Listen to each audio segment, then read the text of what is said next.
Hello and welcome to the Ice Guys. This is the show that takes you into the world of the National Hockey League. Every game, every day, from a betting perspective. With pro sports handicappers, Ian Cameron, Alex B. Smith, and various guests from the world of hockey and sports betting.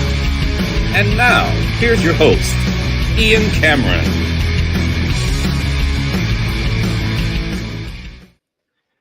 We are back. The NHL is back, and the Ice Guys are back. Saturday, February 22nd. Welcome to the Ice Guys. Ian Cameron, Alex B. Smith, and the NHL regular season resumes. Yes, the Four Nations face-off was awesome. Yes, it was a blast. Yes, it featured the best players in the world and a competition that was really incredible. But it is time to turn the page. The NHL is back, and the sprint to the Stanley Cup playoffs begins today. Just briefly on what we saw Thursday night. Great hockey game, lived up to the hype. It was a back-and-forth game. It was intense. The atmosphere at TD Garden was awesome. Like I said, it felt like a game and a tournament deserving of the championship going to overtime like it did. And Canada found a way. Connor McDavid, the best player in the world, scores the game-winning goal in overtime. And look, a lot of people north of the border here, they owe Jordan Binnington an apology.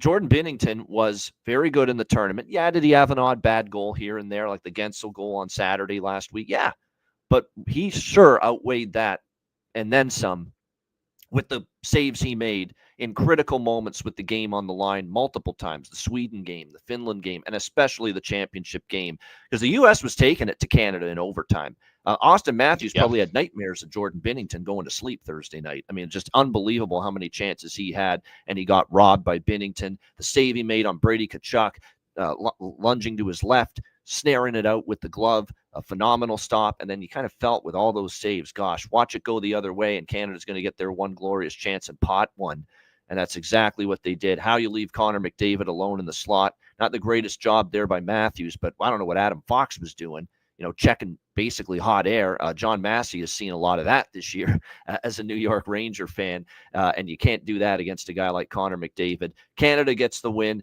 Great hockey game and a great fitting end to a great tournament, Alex. Yeah, absolutely. It was so fun being out. I was at Grand 7 on Thursday watching the game, but even as I'm leaving my apartment and passing the other bars down 7th Street here in St. Paul, I'm seeing people packed in every place. And everybody's watching a hockey game. And you think that would be a commonplace here in the state of hockey, but that really isn't. And it's just so awesome to see ESPN talking about it all day. And, we talked about it and we hyped up just the momentum. And now we're here back to regular play, which I'm super excited about. And I'm hoping that momentum carries over. We're talking about a lot of spots and situations where guys are back in the lineup, guys are out of the lineup. So we got to say this, tread lightly over the next 2 days. There's 24 games over the next 2 days. We have the most amount of Sunday games the entire season tomorrow. So please tread lightly. It's going to take time for some of these teams to gel and get back into the swing of things, especially teams who had a lot of players that were off, especially if they went, vacationing. They look at the standings. They're not really doing much when they get back. A lot of guys know they're planning to be moved or traded in the next week and a half. So just be cautious the next couple of days. Yeah, that's a great piece of advice. Be cautious. I'm still high volume. I'm still high volume today, but it's low units today. Okay, and that is the difference between high volume on a normal, regular NHL betting card for me and the first day after this break. Yes, I still a lot of plays, still a lot of bets, but lower units across the board is what I'm doing here today.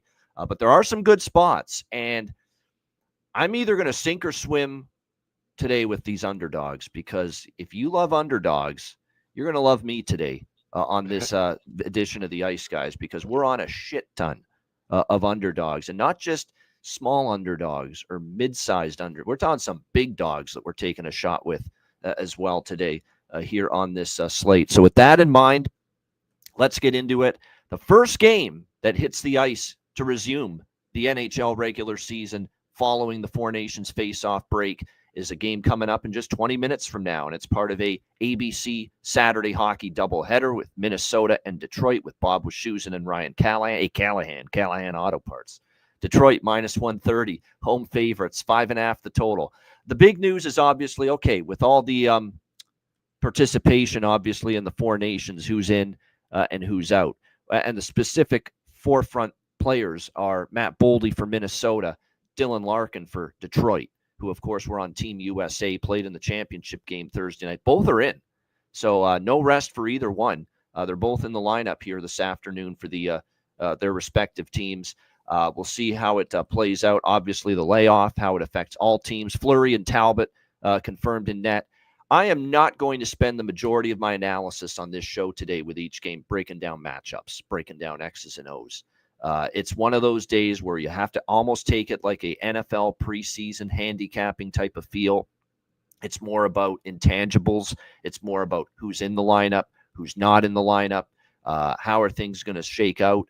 Certain situations that we're going to talk about from a player prop standpoint, that are worth a look. So this is more about, situations. And obviously, I think the biggest thing I want to stress to everybody is the long layoff evens the playing field much more than it would normally do throughout the course of the season, the regular day-to-day course of the season, which means you're going to have your Anaheims and your San Jose's and some of these teams maybe live to pull an upset in these first couple of days coming out of the break, because the layoff, the best teams have to deal with it. They could be rusty. They could be off their game. They could be a little bit out of sync, cohesion kind of, coming apart because of the break. It might take a game or two for some teams to flip that switch. So from that standpoint, like I said, some of these teams that you would think, wow, there's not a really good chance that this team, they're so inferior to their favorite opponent that they're not going to win this game. Normally you'd think that, but there's probably a better chance for some of those lesser lights to compete, on a day like this. So for this game, though, I did not bet a side. It's a pass for me as far as that's concerned.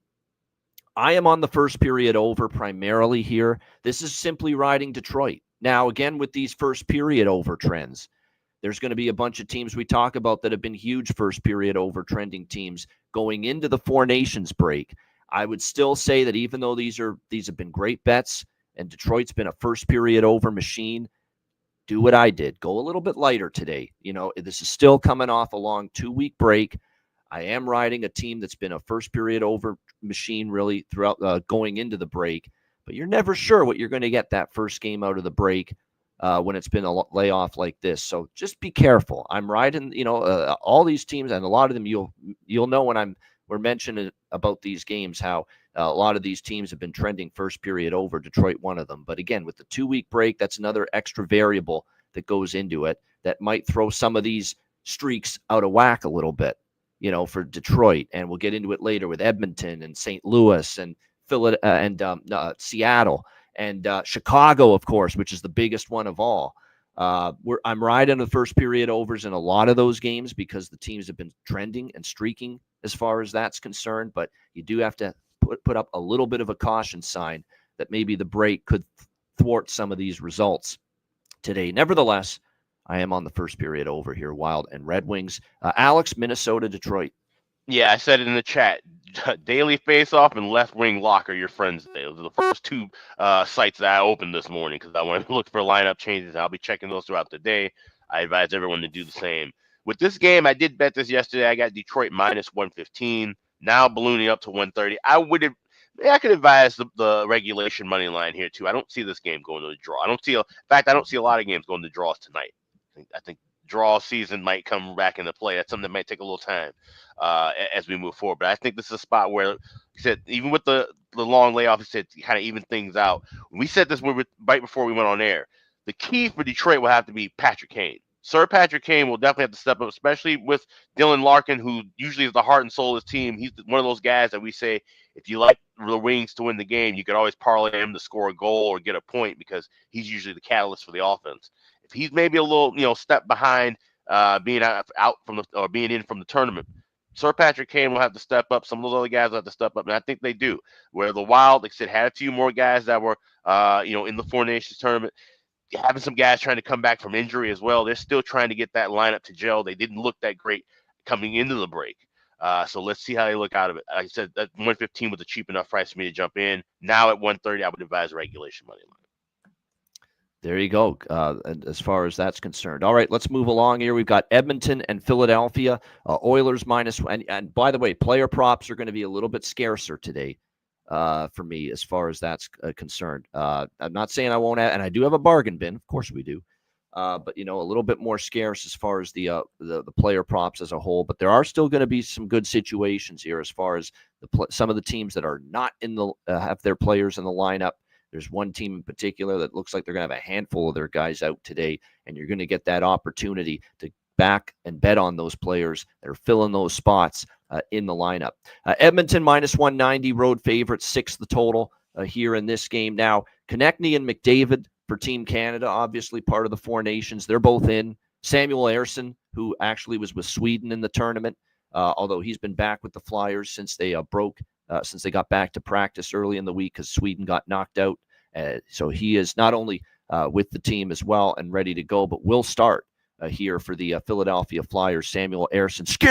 Stuart Skinner for the Edmonton Oilers, getting the nod for them in this game. This is one of the bigger dogs I took a shot with today. Philadelphia +170. A Philadelphia team that, look, if they're going to make any sort of push, it's got to start now. It's a team that does play hard, as we've talked about. It's not been a lack of effort for John Tortorella when they've lost. McDavid is playing. That is true. But Philadelphia here, +170. Even for McDavid, like, you're coming off scoring the game-winning goal, for your country, to win the gold medal, to win, the championship of the Four Nations face-off. Are you really going to be dialed in today for an early Saturday afternoon affair here for this Philadelphia team? I think Philadelphia's got a shot here. I took a shot with them here, +170. And there's a first period over for me again, simply because we've got Edmonton, a team that's been just a machine. At least going into the Four Nations break, the Edmonton Oilers were a first period over machine. How about 11-1 to the first period over for the Edmonton Oilers in the last 12 games prior to the break? Again, now we've had a 2-week layoff, and maybe some of these first period over trending teams, that layoff hurts today as far as the trend and the trends are concerned with the first period overs. But like I said, I do think we got to take it. 11 of the last 12 for Edmonton have gone over in the first period. So that's the primary bet again here. First period over for me, Oilers, Flyers, and also a shot with Philly at +170. Alex, Edmonton, Philadelphia. Yeah, this is like, this kind of sucks. Like I said, with the break, we're being a little cautious. This would normally be a game where I'd be running for over by Fecta. How often do we get the Oilers at a 6 against a team like the Flyers? But I'm gonna be a little cautious with that full game over. But definitely loving the first period over. -126 available at FanDuel. I did jump in on that, so that's my only play in this game. No doubt. Yeah, I think it's still, like I said, it's hard to, even with the layoff, which again, we warn you, that's why I'm lower units today with all the NHL plays. It could throw off some of these crazy streaks that we're seeing, these great streaks with the first period overs across the board. But like I said, we still got to ride the streaks, even if the break maybe mitigates some of it, the advantage, I should say, of it. There was one player prop I'm interested in here because he's a good kid. He's been ripping it up in the AHL. He's going to make his debut for Edmonton. Matt Savoy. They got him in the Buffalo trade when they sent Ryan McLeod to the Sabres. I like that he's in the lineup, and I'm going to take a shot that he makes an impact. Goal prop for Matt Savoy for the Edmonton Oilers. He's played well down there with the American League affiliate. We'll see if he can make an impact in the lineup here in his NHL debut this afternoon. I'm very disappointed Buffalo parted with him in that trade, by the way, to get. Now, Ryan McLeod's been a solid player for Buffalo. There's nothing wrong with that, but I'm still disappointed that it ended up coming to the point where they had to include Matthew Savoy in that deal. All right, this next game, also an afternoon game. This is the second game of the ABC doubleheader. Washington and Pittsburgh. Capitals -140, road favorites, 5.5 the total here in this game. I think there's been some money coming in on Pittsburgh because there was some thought that maybe Ricard Raquel, who has obviously participated at the Four Nations, and of course Sidney Crosby, who captained Canada, might both miss this game. Both are game time decisions. We don't have confirmation on whether he, and by the way, Ersson's, good point by Kevin. Ersson was really good in the game against the U.S. He played really, really well in that game. He was very good, and that's what he's capable of. He's a very capable goalie. Yeah, go ahead, Alex. Yeah, go ahead. No, I was just gonna say with Ersson. No, I'm just saying that's a big confidence boost for him. He's a guy who, of all the goalies that were in the Four Nations, was arguably probably the worst. And so for him to have a decent effort, a couple of games in overtime, and then a win, that's definitely good good momentum boost for him, confidence boost for him the rest of the season. This is the one favorite I like. Washington. I think for Washington, look, this is the rare situation today where every single player you don't have to think about, oh, how are they going to feel coming off the Four Nations? Because not a single member of the Washington Capitals made a Four Nations face-off roster. And I think what that also does, not only are they all well rested, but I think a lot of them are pissed about it. Like some of these guys that didn't get there, like a Logan Thompson for the Washington Capitals, like Tom Wilson for the Washington. Tom Wilson stands out as someone that I want player props on Tom Wilson today. Everyone was talking about early in the tournament, especially after the U.S. game on the preliminary round game when there were the 3 fights in the first 9 seconds. This was a game tailor-made for a guy like Tom Wilson. And of course, he did not make the Canadian roster. So, you look at that, and obviously, I think Tom Wilson makes an impact today for sure. Pittsburgh, obviously, we'll have to see if Crosby and Raquel play. I think because of the fact that, and let's not underestimate the impact this might have, that they're going to do the tribute to the great Mike Lang pregame, who just recently passed away, just an iconic play-by-play voice for the Pittsburgh Penguins for decades. We did the tribute for him on Thursday's show. If you missed it, make sure you check that out. I know that might draw up some emotion. Certainly pregame it will. And Crosby and Mike Lang were very close because, like, Mike Lang's been there from day one since Crosby's been there, obviously. He called all of Crosby's games. Yeah, it certainly will drum up some emotion in the building, certainly with the fans and the players. But, I still think as the game goes on, it just becomes, it's just a hockey game. And unfortunately for Pittsburgh here, you're not the better of these two teams. And I think Washington, kind of feels a little bit of spite that, some of their guys were gleamed over as far as the Four Nations roster is concerned. And now this price is getting to the range where it's cheap enough to like Washington. I already liked Washington when it was a little higher than this, the money line price. I definitely like it now at minus 140. It looks like Logan Thompson and Alex Nedeljkovic will be the goaltending matchup, although that is not yet confirmed here in this game. But yeah, for me, Washington minus 140. Now, Washington's gone over in the first period 4 straight, but Pittsburgh's been an under machine in the first period. I believe something like 7 straight. So I think it's a situation where it cancels itself out. So that's the way I look at it with the total there. 5.5 with Caps Pens kind of looks light because there's been more high scoring than not with these teams. So I kind of lean that way, but I don't love it. I do like Washington, though, minus 140. And I really like Tom Wilson props. Wouldn't shock me to see him get on the score sheet here today. Alex, the second game on ABC, Capitals, Penguins. Yeah, like I said, this is one spot where the Caps, I think, have something to play for, right? One, like I said, we feel like they haven't been talked about enough, in my opinion, just the overall media. You turn the NHL Network, ESPN, they weren't talking about hockey before the Four Nations. But they seem to be kind of this underrated, undervalued top team in the league, in my opinion. So now that play on ABC, you have everybody rested, especially Ovechkin, right? Like, think about what Ovechkin's been through. He had the leg. Yeah. He's an older guy. Have him rested and ready for the 15 goals that he's hoping to get possibly by the end of the season. This is a great spot for Washington. I laid $1.10 on the regulation money line. Like I said, if we get Lindgren, that's fine. If we get Logan Thompson, then of course I definitely love it at this cheaper of a price. But I think the regulation's the way to go here. I'm on Washington. Yeah, I like Washington here. And Logan Thompson, if he you're okay with Lindgren. I don't like it as much if I hear that it's Lindgren. But if it's Logan Thompson, there's another guy that kind of got snubbed, for the Four Nations roster and played like it going in, was great going into the Four Nations break, and he'll want to play well here. Tom Wilson too, like I said. There's a lot of talk that he probably should have been on. Now, look, they won the championship anyway. It's a moot point now because they won anyway, Canada.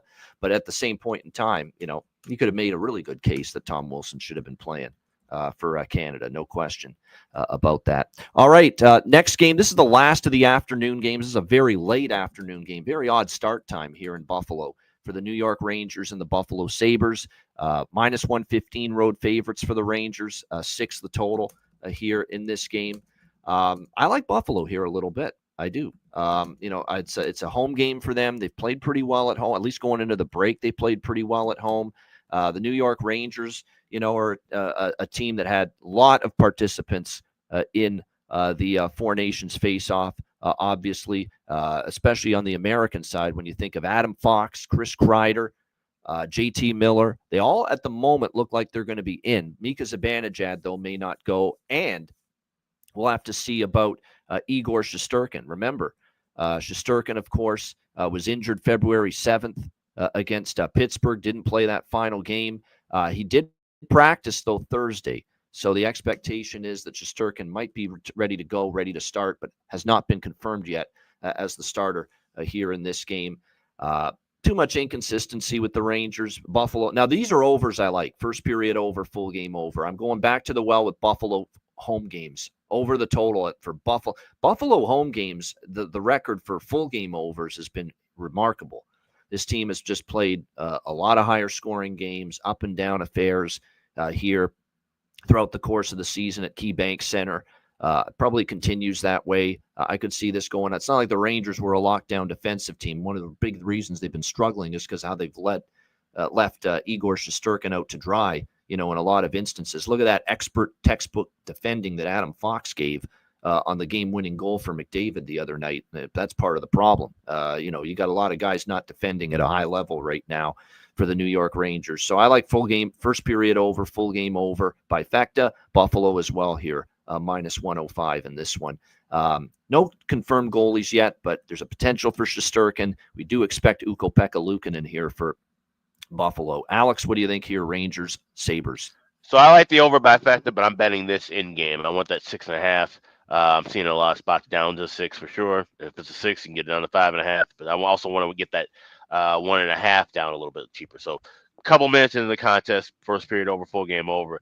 I want to take the Rangers here, but I just can't. I have to wait and see where we're getting from them, right? Because it's a team that they are still in the thick of the East wild card race. They're not completely out of it just yet. But man, they lose 3 or 4 games here early. What is the mode? Are they looking to make another big move in before the trade deadline? Like, I just want to know where the Rangers are at. So I'm staying off of a side in this. I don't like the draw either. This is just over by Fecta, and I'll be waiting to bet it in game. Dallas, New Jersey. We've got even money, minus 110, both sides, 5.5 the total here in this game. I already bet Dallas, but there are a couple of things that we've seen this morning. Jack Hughes is going to play despite obviously playing for Team USA, being in the championship game the other night. He will be in the lineup. Nico Hischier, of course, still on IR. Markstrom still out. Siegenthaler still out for New Jersey. For Dallas, there's still no Miro Heiskanen. Labushkin's day-to-day. Tyler Seguin still on IR. Not much change there. Jake Allen confirmed in net for the New Jersey Devils. He shut out Montreal in his last start before the break, but he was absolutely phenomenal in that game. But at the same point in time, against his old team, you figured he'd bring a little something, and he did that here. And what have we seen about Jake Allen here during this run since Markstrom got injured? When he's had the really good start, don't necessarily expect it the very next game from him. So, yeah, I'm already on Dallas. I got to admit, I don't like it nearly as much as when I made the bet yesterday morning on Dallas.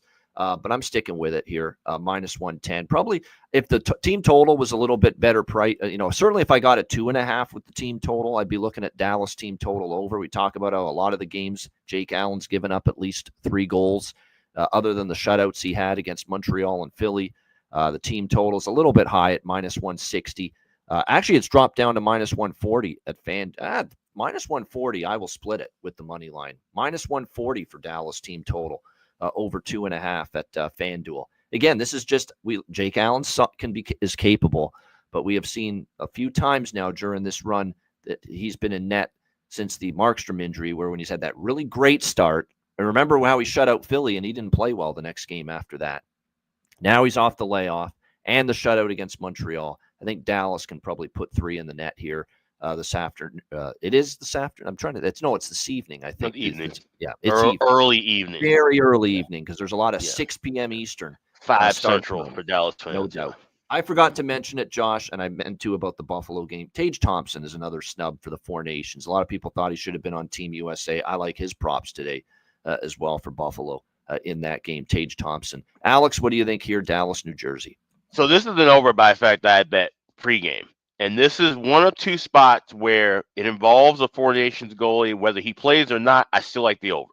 Because you either have Jake Oettinger, who played in the tournament, or you have Casey DeSmith, with the rest, which I just don't really care that, he's a guy who's just really streaky. And then, of course, we talked about it with the Allen Dawes situation. I don't trust either one of those goalies long term. So at 5.5, and you can get $1.06 on the 1.5 in the first period over, I'm on the over by factor here. Staying away from the side. These are both obviously good teams, but these are teams I still want to, once again, wait maybe a couple of games before I start backing anything money line wise. Just see where the momentum goes. Obviously, these are big stretch runs for both of these clubs. Oh, Ian, you're mute. Next up, we've got Colorado and Nashville. Colorado minus 140, road favorites, 6 the total here in this game. This is one I actually took a piece of Nashville here, plus 120. I know it's obviously a team that had a disaster pre-Four Nations face-off. Obviously, their season has been horrific. But for Colorado, man, and lots of participation, obviously, in the Four Nations from them. Cale Makar, Devon Taves, Nathan McKinnon, obviously all on the Canadian side of things, of course. Let's see if they're all going to be in the lineup for this game here in Music City. We have Saros and Blackwood projected to be in net, but no confirmation there. And the one thing about Colorado is they've always had a tough time with Nashville. And especially in Nashville, they've had a tough time with the Predators. So it's just one of those situational looks where I'm not sure we're going to get Colorado's A game. And I'm not even sure we're going to see all three. Maybe we see one, maybe we see two, but I don't know if we're going to see all three of Makar, McKinnon, and Taves in the lineup. We'll have to wait and see because it isn't confirmed as of yet if we're going to see them. So, like I said, it's kind of a hold your nose special here. It's not like Nashville was playing any good before the break, struggling mightily, but we've sometimes seen this too with whether it's an all-star break or in this case a Four Nations break. And this is not just an all-star break where it's like a week. It's a 2-week break. Sometimes you need that. When you've had an utterly disappointing season to this point, like the Nashville Predators have had, sometimes you need that hit the reset button, come out revitalized. Maybe they don't. Maybe they suck still again and they lose tonight and they struggle again moving forward throughout the rest of the regular season. But given Colorado's personnel and lineup concerns for this game and the situationals in play, I don't mind in this spot taking Nashville plus 120. If it loses, so be it. In this spot, I don't mind taking the home. And a home dog, again, Nashville. You look back historically, Nashville's been a pain in the neck for Colorado. So, yeah, Nashville plus 120. I definitely like over first period. Smaller on the over full game, but definitely over first period. Nashville is another of the teams that has been a first period over machine of late. 8-2 to the first period over for Nashville in their last 10 games. For those of you that like goal in the first 10 minutes, Nashville has cashed the goal in the first 10 minutes in 11 of the last 12 games. So that's one hell of a run for Nashville on that. So I like first period over, little smaller on the full game over, and I'm also going to take a shot Predators here, plus 120. Alex, Colorado, Nashville. Yeah, like that first period over, I'm seeing minus 125. That's a good price. But this is a game where I did take the draw. And you can go at Bet Online right now. You can get plus 335 with the draw here. I think this could be a game, like I said, especially if we don't see all the heavy hitters back for the Avs. And Nashville, like I said, rested. This is a team where obviously they're not going to be able to make a run to get right back into the playoff race, I don't think. I think that's kind of maybe come and gone. But they can at least get some momentum, like I said, and try to hit the reset button on what's been a very bad season. So I think it's a close battle, division battle. Colorado knows they need the points. So this is a game that fits the draw season angle, plus 335, along with the first period over. All right, first draw and the first period over here for Alex when it comes to the Avs and the Predators. All right, next up we've got, now this one's an interesting one. We've got the Seattle Kraken taking on the Florida Panthers. Florida minus 230, home favorites in this game. The total here, 5.5, pretty much across the board. The big news is a morning skate for Florida this morning, coming back from the break. There was no Matthew Tkachuk on the ice, and he's definitely out. And there was no Sam Bennett and no Sam Reinhart at morning skate for Florida. I don't think they've been officially ruled out, but, the fact they weren't present on morning skate. But Tkachuk is out. Tkachuk's definitely not playing. But there's a potential for Bennett and Reinhart. Sam and Sam. It's like a law firm. Reinhart and Bennett, who, of course, both played for Canada. They may miss this game as well. And I knew this was coming. I definitely figured and had a hunch that Paul Maurice there's a very good chance he's going to be cautious here and end up, resting Bennett, resting Tkachuk, resting Reinhart here coming off the break. This is a long-term journey here for Florida. They're not thinking short-term, not when you're a defending Stanley Cup champion. They're going to err on the side of caution, and I think that's exactly what they're doing here. I think it's a really good spot to take a shot with this big underdog here with Seattle. It was as high as plus 210 a couple of days ago. You can still get up to plus 190 here with Seattle in this game. I just don't know if you're going to get the A game of Florida, especially with some key missing pieces. And this Matthew Tkachuk injury is concerning because I'm hearing it could be more longer term than people think. And that is obviously not what you want to hear. It's a terrible thing to hear if you're a Florida Panthers fan. Joey Daccord expected, not confirmed yet in net, but he is expected to be the in between the pipes here for the Seattle Kraken.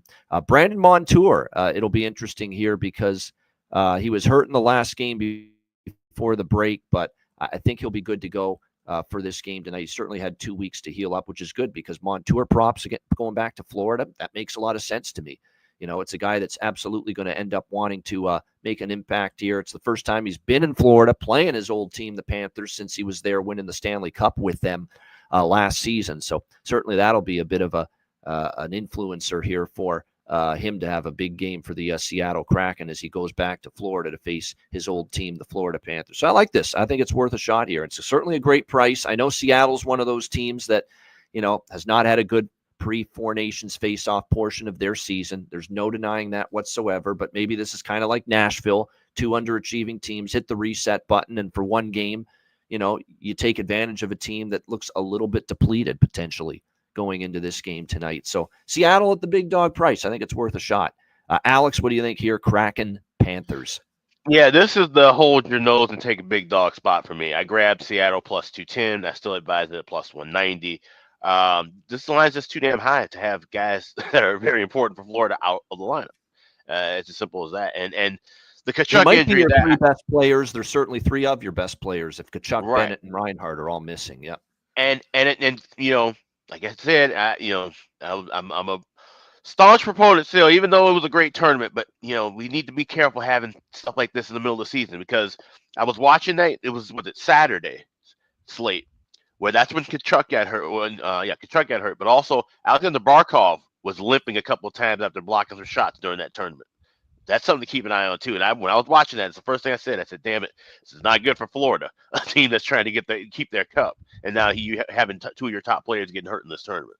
So obviously, see where things go. It's just the one game. Everybody seems to be finding up other than Tkachuk to where, like I said, his might be a little bit more long term. But this is a spot worth taking Seattle at an inflated price. If this was a week later, I wouldn't touch this game at all. But spot dictates Seattle here.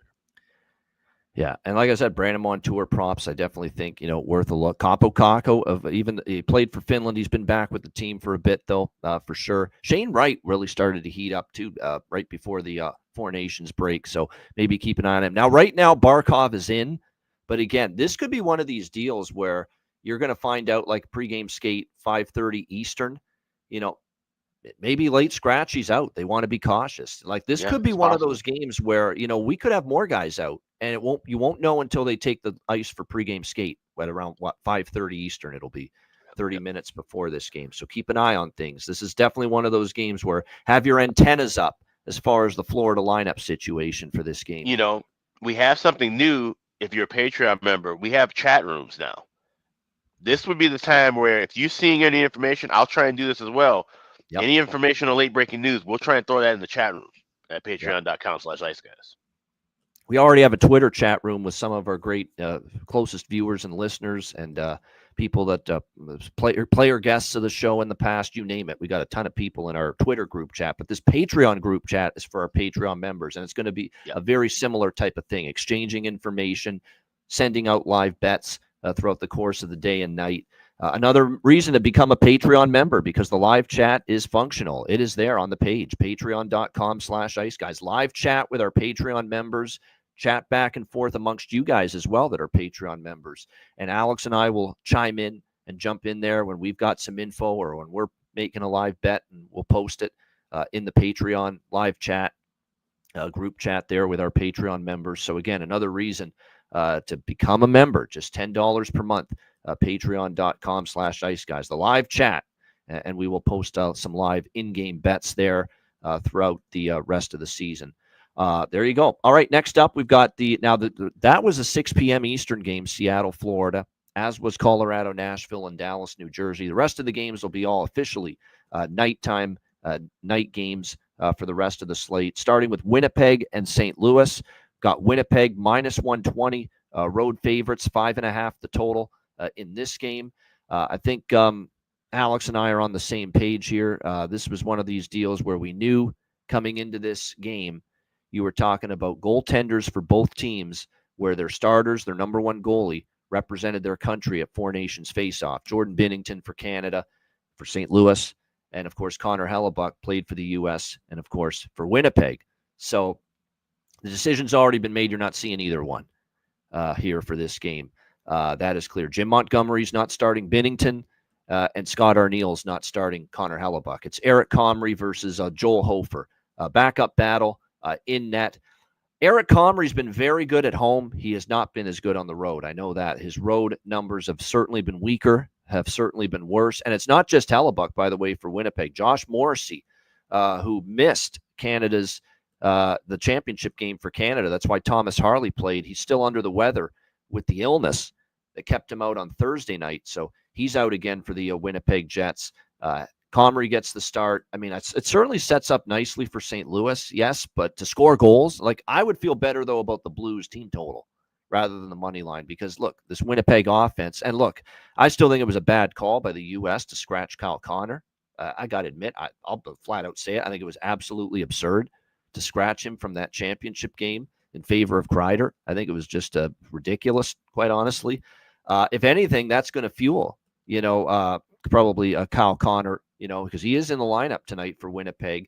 And look, was it a little underwhelming, his Four Nations performance? Yes, but he was just ripping it up for the Jets in the regular season before the break. And this is still a Winnipeg team, and specifically a Winnipeg power play that was humming before the break. So I think St. Louis can get their goals, but I'd probably prefer backing the team total with them over 2.5 rather than the money line, just because I think Winnipeg could score. Because it's not like Hofer is the second coming of Curtis Joseph in his prime there with the St. Louis Blues. So Winnipeg's got the chance, and definitely I like a first period over, full game over by Fecta here. St. Louis is another team lately that's been pretty good as far as first period overs, but like the full game over here as well with the Jets and the Blues. Alex, Winnipeg, St. Louis. This was the first bet that I made as soon as these lines came up. Over 5.5 -115. I would still go 5.5 and lay 130 to secure that number. I mean, I said it in our chat. I said any of the four combinations of goalies you would give me in this contest with a 5.5, I'm going over. If it had been Hellebuck and Binnington off of Thursday, if it had been the matchup we have here with Hofer and Comrie, 5.5 would ring all around. So definitely on that. I will add first period over in game. It's -118. You could play it pregame. I'm just going to be a little greedy and try and get plus money. But over by Fectas were there, but heavier already on the full game over side. Once again, still kind of waiting to see. I lean toward Winnipeg. Obviously, that's just a really cheap price to get this Winnipeg team. But then a Comrie start. That's just, like I said, even though he's been trending a little bit under and has had some wins, I'm just still a little trepidation here, especially with the long layoff. So no side here, just first period over and heavier on the full game over. All right, Carolina and Toronto. We got the Hurricanes -120, road favorites. 6 the total here, shaded to the under in this matchup. It looks like as far as now, again, we've got Jacob Slavin, played obviously for the Team USA in this tournament. Seth Jarvis played for Canada in this tournament from the Carolina side. It looks right now like both of them are going to play here tonight. Meanwhile, for Toronto, Mitch Marner, Austin Matthews, William Nylander has been back long enough with Toronto that you knew he was going to play because Sweden got knocked out earlier in the week. But looks like the two players that were in the Four Nations Face-Off Championship game from the Leafs, Matthews and Marner are both going to play here. And by the way, Mitch Marner had a hell of a championship game. He did a little something for his big game. People, big game lack of showing up. He's been criticized in the past. 2 tremendous assists on the go-ahead goal and the game-winning goal and the tying goal from him in that game. So that was great to see. There's no question about that. By the way, Anthony Stolarz, who we saw get back in net for Toronto before the break, he got in for that one start against Seattle. And you talk about no ring rust. 1 goal allowed on 27 shots, a 3-1 win in Seattle for Anthony Stolarz in his return. He will be in net here tonight for the Toronto Maple Leafs. So I think Craig Berube is going to go back to that back and forth with him and Joseph Woll here for the remainder of the regular season. And both guys have played pretty well. And certainly Stolarz, without a shadow of a doubt, has been excellent here for Toronto. I kind of lean Toronto here, plus 100. Carolina on the road, we'll see. Kochetkov is likely to get the start, but not confirmed. Do lean a little bit to Toronto here in this one, especially because they lost in Carolina or earlier in the season, so they'll be looking for a little bit of redemption here. But what I like even more than that is I've been waiting to see if I finally like a draw. This is the game where I like the draw. I do. I think we've got a chance for overtime here. The last time they played in Toronto, it went to overtime between these two teams, and I think we've got that potential here in what I think will be a pretty close, pretty competitive game. And you talk about someone that really bolstered their reputation in the Four Nations. Jacob Slavin, man. That guy has established himself as, I think, one of the best shutdown defensemen in the NHL with that tournament. He was phenomenal. He's blocking every shot, his stick position, body position. He was always in the right spot. He made it very difficult for the opposing team to get pucks through to the net. He broke up plays. He saved not 1 but 2 goals that Canada could have scored in that championship game. They better hope like hell, Carolina, nothing happens to Jacob Slavin from an injury standpoint the rest of the season, because that would be a massive gaping hole that they would have to fill on that blue line. And he showed everybody how really good he is. He doesn't get talked about enough, and that's a shame. Jacob Slavin is one hell of a defenseman, especially defensively in his own end. That was as good as it gets as far as I'm concerned, his performance at Four Nations. So I lean Toronto. I like the draw here. Alex, what do you think? Carolina, Toronto. Yeah, it's a good point about Slavin. He's one of those guys too, right? Where, not necessarily the biggest household name, even amongst hockey fans, but to have a good, outing at the Four Nations, and like I said, he just gets better and better with time. So he's definitely a key piece for Carolina. I would lean with the draw here as well. Plus 320. It's not the best price in the world, but like I said, you've had so many guys on both sides that were involved in the Four Nations. These are two teams that play kind of tight. I worry about Stolarz. Even though he was great off of the coming back on the injury, but now you played off, had that win, had that great start, and then you go right back into having this long layoff. You can't get in the rhythm because, here you go. You're back for 1 game after being out for 2 months, and here's another 2 weeks off. Yep. Yeah. And then, so that's the one thing that kind of scared me. Chekhov and that, so same thing, layoff is balanced and even. And it's interesting. Freddie Anderson, this might have been the time to throw him in with some rest, right? Like if anyone needs a 2-week break at any given time of the season, Frederik Anderson's probably the guy. But this could be a low and slow kind of a game. Not looking at any totals here. I'll take a shot with the draw. Plus 320. I got it. Bet online. Yeah, 1-0 Red Wings. They just got on the board here against Minnesota. Good. Give me one more. I'll be really happy. Here being on the first period over here with Minnesota and Detroit. Again, Detroit was one of those teams that, and this is something to watch for, is the first period over streaking teams like Detroit, like Edmonton coming up in a few minutes, like Nashville, St. Louis, Chicago, when we get to them. Is the break going to, put a little dent in this run of first period overs for those teams? That's something we'll be monitoring, certainly, in this return to action. Here with the NHL today. All right, next up, we've got Anaheim and Boston. Boston Bruins minus 200 home favorites in this game. And the total right now sitting at 5.5, pretty much even money across the board. This is a very vulnerable big home favorite today, in my opinion. The Boston Bruins, they're already missing Charlie McAvoy. He's out. Mason a low rider. He's a low rider. Mason low ride day to day may not suit up. Hampus Lindholm still on IR, so a depleted blue line. It does appear that Brad Marchand, who was, of course, part of Team Canada for this Bruins team, will indeed be good to go and play here tonight, but still a little bit depleted on the back end. And, the quick turnaround, certainly not the best for him necessarily. Meanwhile, you've got this Anaheim Ducks team that comes in. Really, they didn't have a ton of Four Nations participation other than Leo Carlson, who, of course, played for Sweden. And obviously they got knocked out a few days ago. It just feels like this is definitely a vulnerable type of spot here for the Boston Bruins. And don't look now, Anaheim actually played decent hockey before the All-Star break. They did. They started to put some wins on the board. John Gibson, who, we've criticized John Gibson at times, but he played better in net. And obviously Dostal, we like him. But this team went 6-1 in the last 7 games, Anaheim, before the Four Nations break. They had a 3-game win streak with wins at home against Montreal, beat a good Dallas team, beat LA in a shootout 2-1. So Anaheim started to pick it up, play some good hockey. We'll see if that carries over to this one.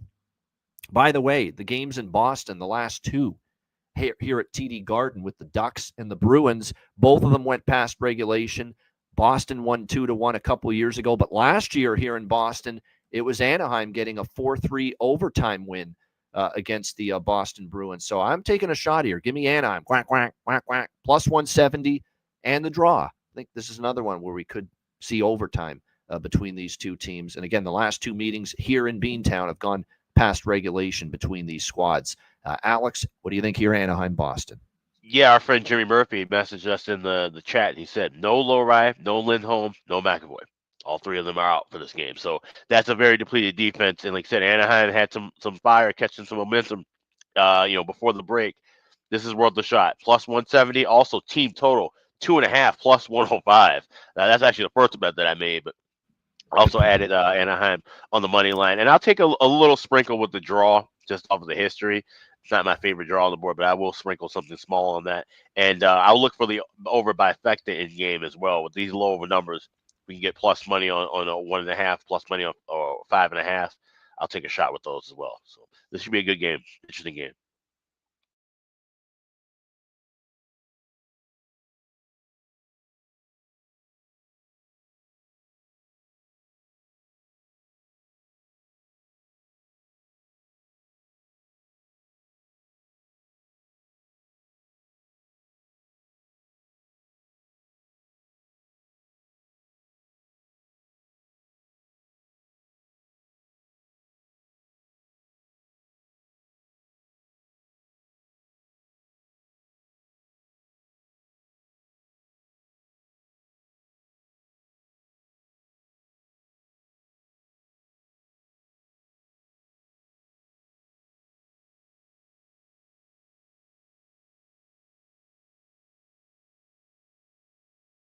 All right, hey, not sure what's going on. I just lost camera connection, and Ian has completely dropped out.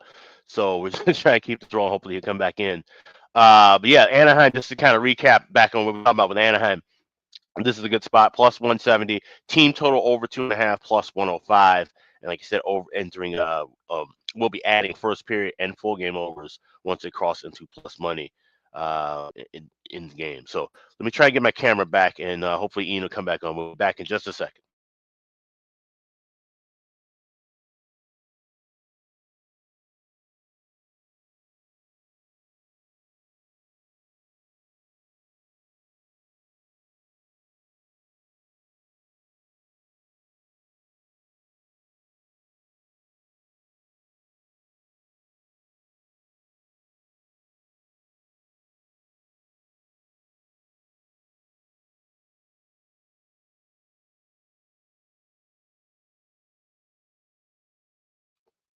All right, I'm back. I still haven't connected with Ian yet. Not sure what's going on here. So, ignore the bottom of the screen. We're going to be getting to Chicago, Columbus in just a moment. Let's just get everything situated here. Sorry about this unforeseen technical issue. But Chicago at Columbus, you got Columbus as a minus 164 favorite. Hawks take it back plus 136 to plus 140. We're seeing a total of 6.5 floating around. Obviously, the story of the Hawks has been of late. If you've been betting them, was the first period over 19-3 run before they went into the break. It's something that, like I said, is a team that only had Teuvo Teravainen playing in the break, playing in the Four Nations tournament. Most of these guys were off. You wonder where they're going to be as far as mentally, as far as just as a full team game effort moving forward. This is a Hawks team that clearly is not making the playoffs. They're back into the tank mode once again for the rest of this year and try to rebuild into next season. This is a spot where I think I wouldn't be looking to back the Hawks as a dog here. I'd be looking to take Columbus in some form or fashion, but at minus 155, minus 160, I think that's just a number that's a little too steep. So that's something where I might look to take Columbus in regulation as opposed to full game. But of course, that first period over, you're seeing a minus 128 at FanDuel. We got to keep riding with it. And this is just one of those things where, like I said, until the wheels fall off. And maybe they do now that they've had this break. And maybe, like I said, if the Hawks aren't fully focused the rest of the way down the stretch, guys knowing they're going to get traded in the next week or so, and maybe the focus isn't fully there for the Hawks. But I still got to ride this first period over, especially when we're getting a price that's as decent as 128 or 130. All right, good stuff. So yeah, we talked Anaheim, Boston earlier, and after this, obviously, now we're on. That was the next game, right? Chicago, Columbus. Yeah, we had a power surge. Power just flickered for a few minutes, a few seconds there.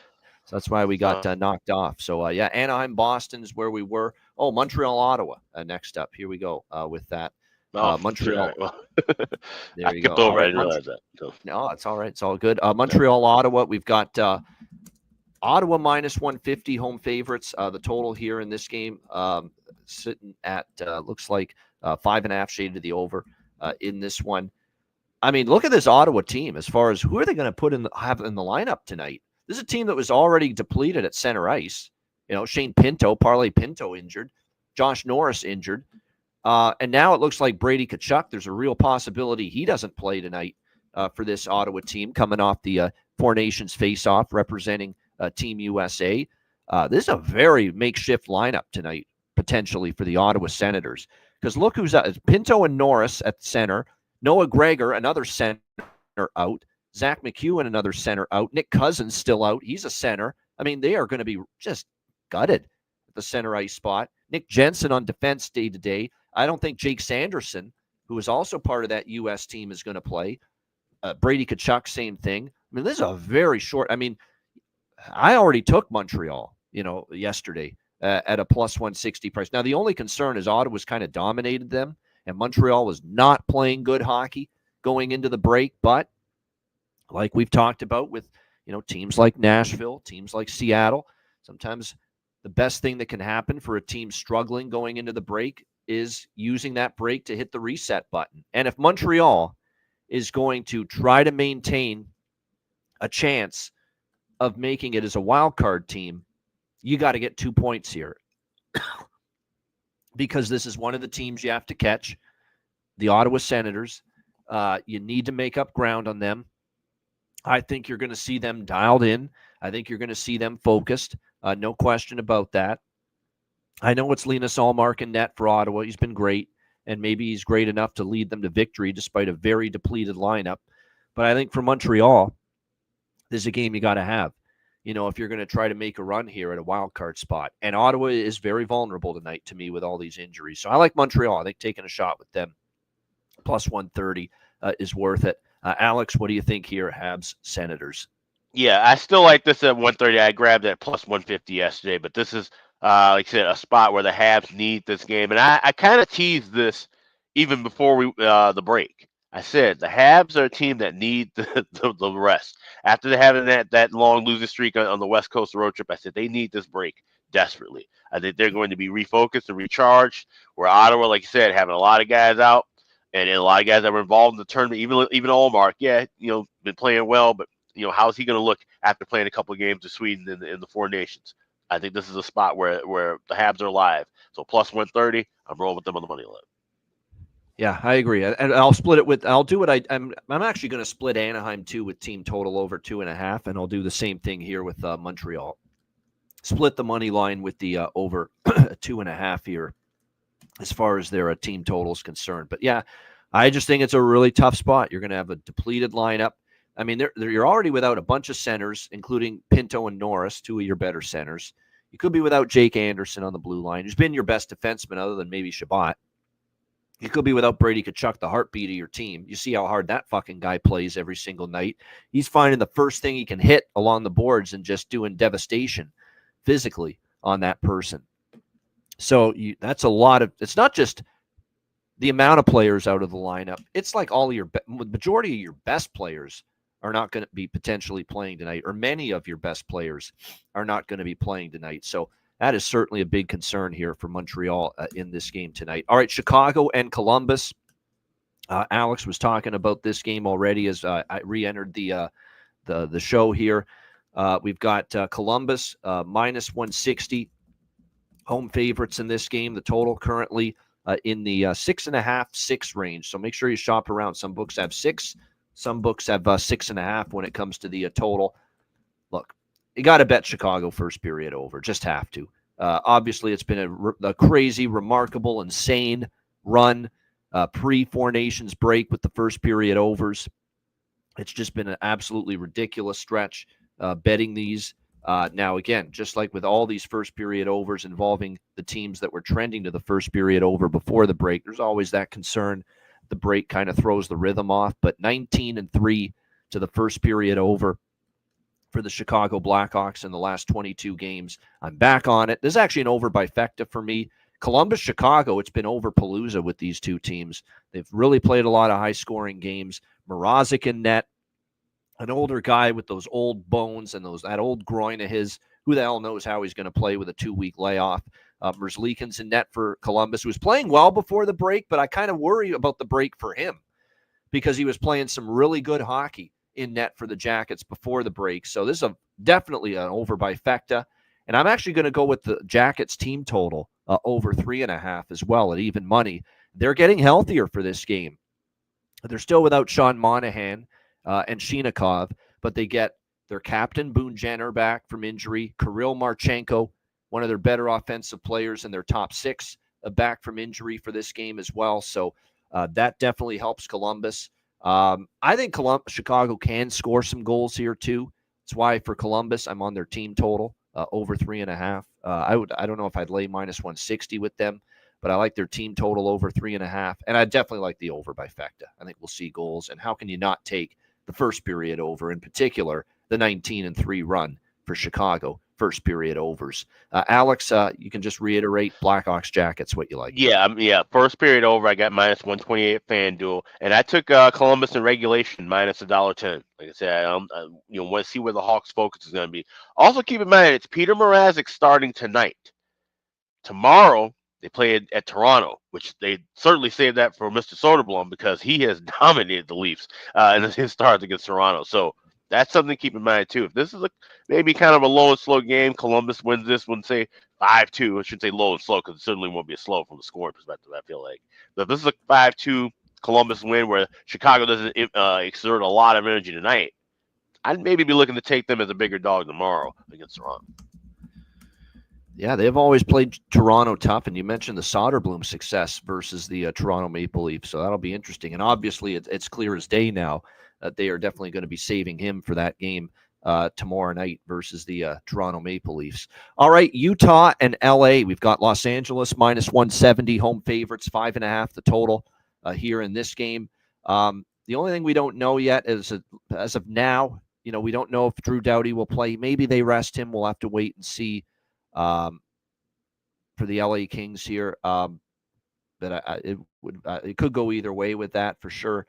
If he's able to suit up, of course, Adrian Kempe has been back with the team a little bit longer because he played for Sweden, and obviously they got bounced from the tournament earlier in the week. That being said, and look, LA was one of the best home teams in the NHL before the Four Nations break. We know that they've been absolutely phenomenal here on home ice this season, but in this spot, I don't know. Utah started to get some better play, and we know Utah, you don't want them at home at the Delta Center. They've been absolutely atrocious in that building, which is shocking because it's actually a place that's supposed to give them, a lot of energy and adrenaline, but they just haven't played good hockey at home. But on the road, they have played better. They have a 15-11-3 record on the road. They won 2 of the 3 games on the road before the break, beating Columbus, beating Washington. I think they're worth the roll of the dice here. at this kind of a price range here at plus 150 Utah in this game. So I took a little bit of the hockey club here, Utah plus 150. I really think this is my favorite draw of the card.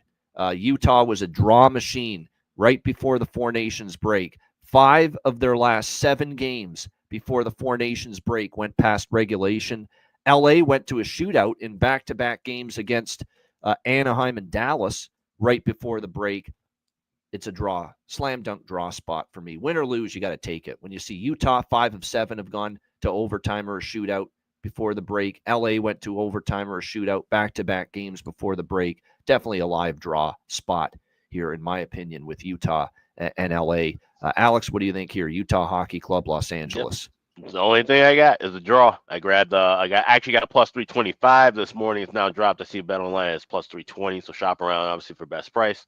But yeah, this is Utah, the team that needs to grab points in every game that they play moving forward if they want to try and make the push and do something here. So same thing with LA. They're a team that's going to hang around. Like I said, Drew Doughty plays. He doesn't play. Boy, did he look bad during the tournament.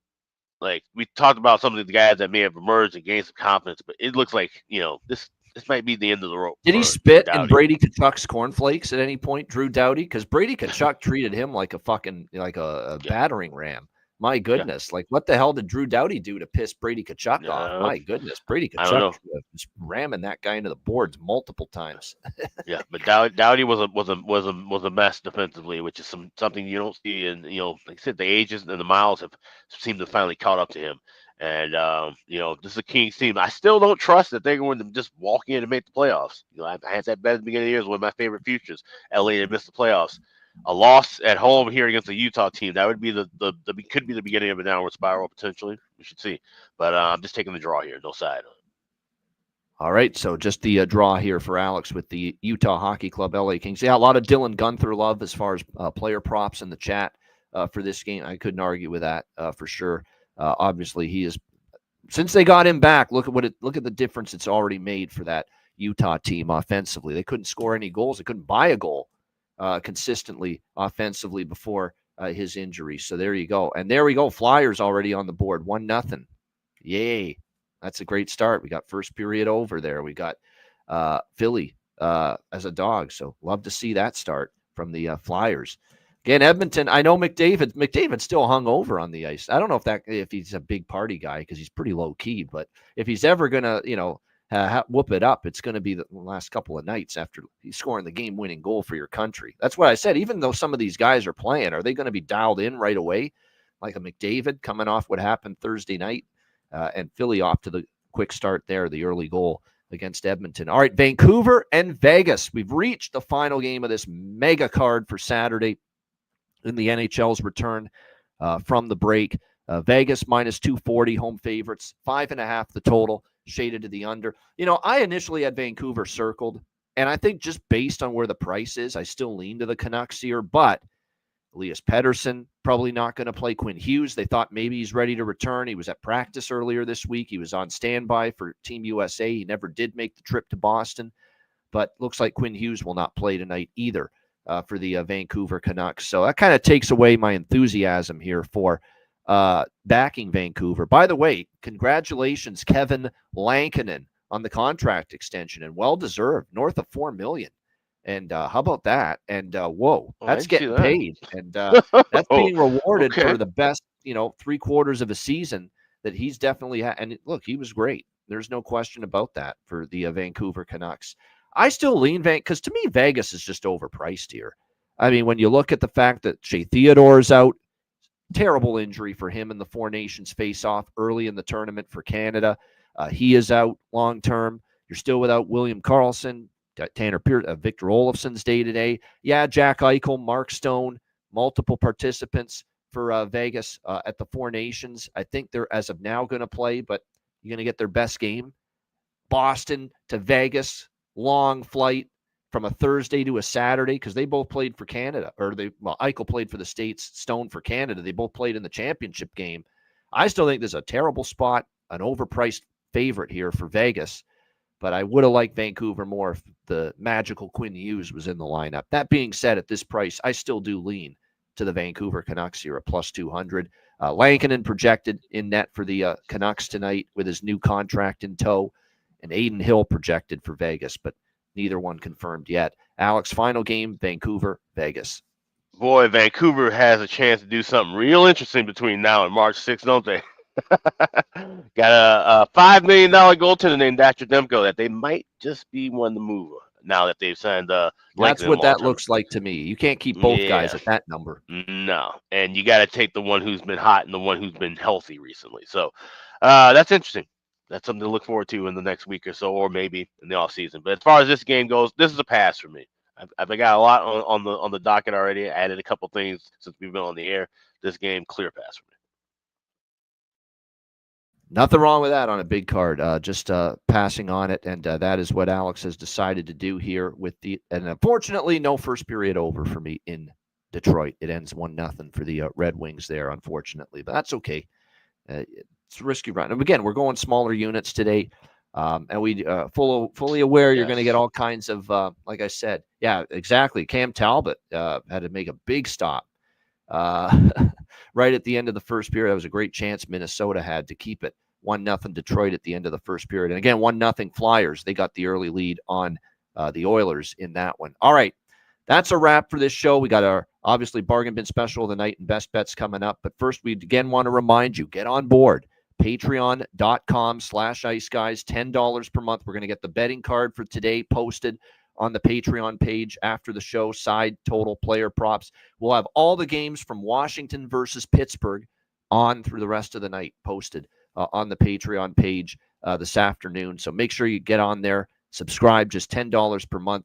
Goalie charts, totals charts, our daily Ice Guys betting card with side total and player props every day, sides, totals, player props, exclusive live betcasts. We've got more of them coming up.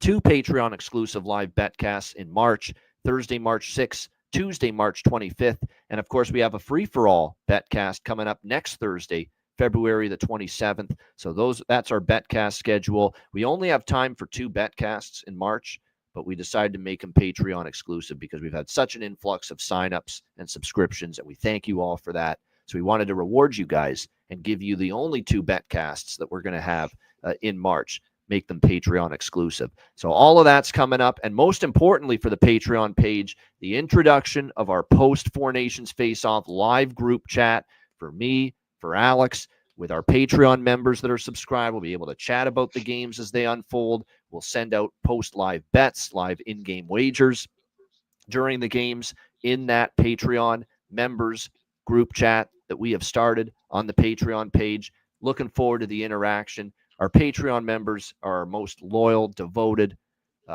listeners and viewers of the show. So to interact with them as the games go on will be a lot of fun. So another reason, get on that Patreon page. It's only $10 per month. Sign up at patreon.com/IceGuys. And I recommend downloading the Patreon app. Like I finally did that over the weekend and been using it. It's very clean, very, easy to use, easy to read. So I would certainly advise that if you are a Patreon member, you haven't downloaded that app on your phone, especially now with the chat feature. I would recommend doing that. I would also recommend checking out the Ice Guys store. We got free standard shipping right now at iceguys.myspreadshop.com. We've got everything in stock as well. Spring is just around the corner. Like March is going to be here next week. It's crazy. Time flies and the weather's going to get a little warmer. So grab a new cap or a t-shirt, a hoodie. We got all kinds of stuff. Grab it now with free standard shipping for the next 4 days. That's at iceguys.myspreadshop.com. Yeah, make sure you get on that Ice Guys store as well. Get your gear and your merch at the store. A lot of good stuff there at iceguys.myspreadshop.com. All right, bargain bin special of the night. Our first one with the NHL returning from the break. Oh, Oilers tied it. There's your first period over. 1-1, Edmonton and Philadelphia. So there you go, first period over. And nice. Both teams, Alex and I, had a piece of that.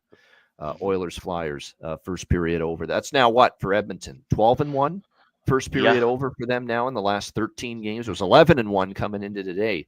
So here we go. We got another Chicago on our hands, guys. Yeah, let's go. Right the beat now goes on.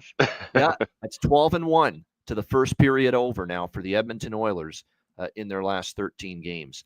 All right, we got bargain bin special of the night. Best bets coming up in just a moment, right after we hear from our great Ice Guys sponsors.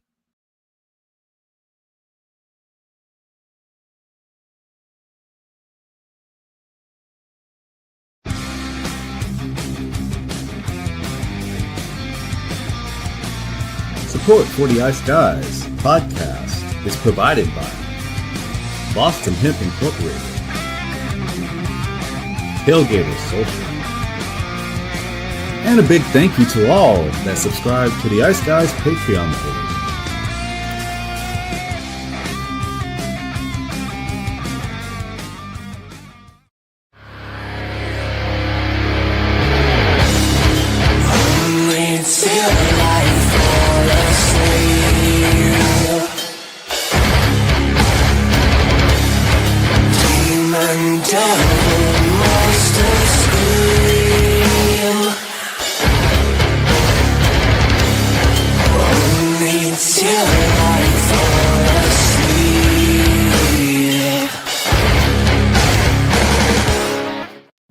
Everyone loves a perfect pair.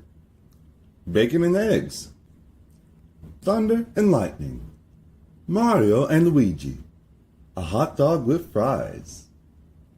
Ian and Alex B. That's right. Everyone loves a perfect pair. So why not pair up your game nights with Boston Hemp? From exotic flower to concentrates and edible products.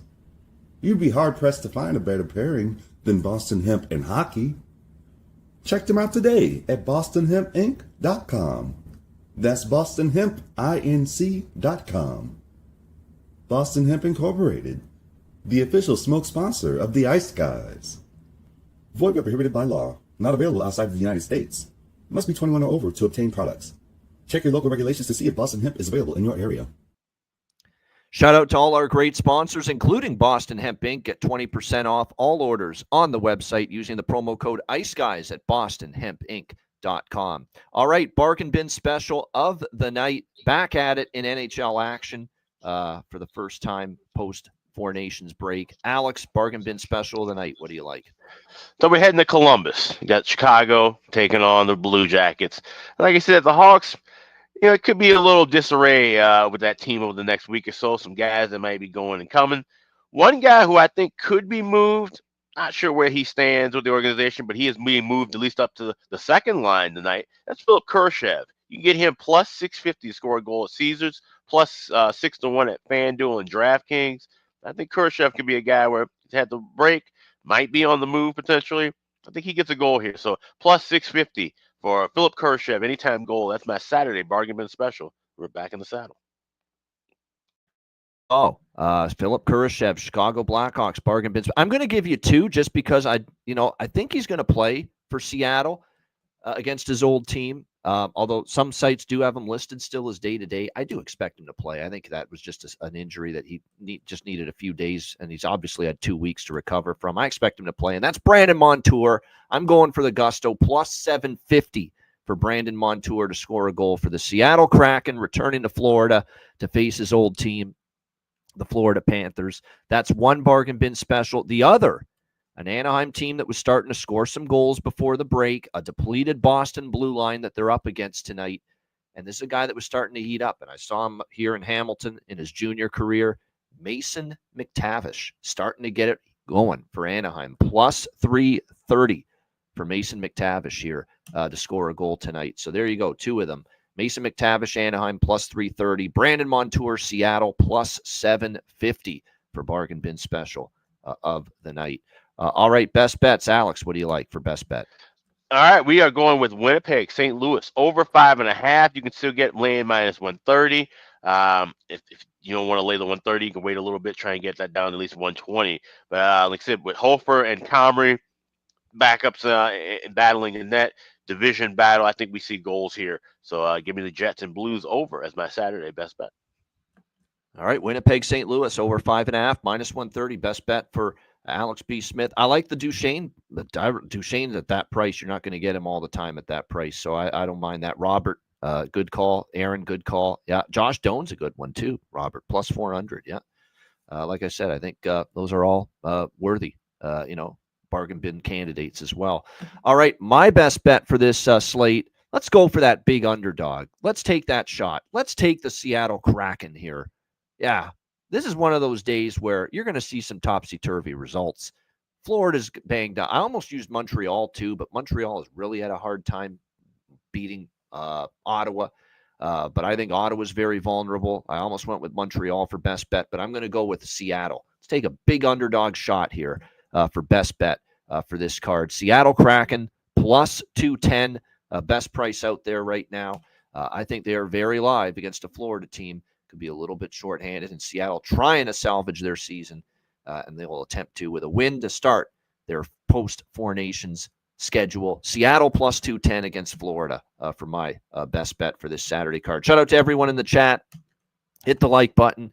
We appreciate it very much, and it's good to be back here as far as the regular 7-day cycle, breaking down the games from a betting perspective in the NHL.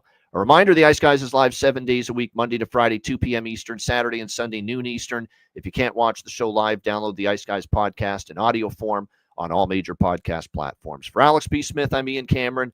Have a great Saturday. Enjoy the games and good luck. We'll see you again tomorrow, noon Eastern on Sunday, for another edition of the Ice Guys.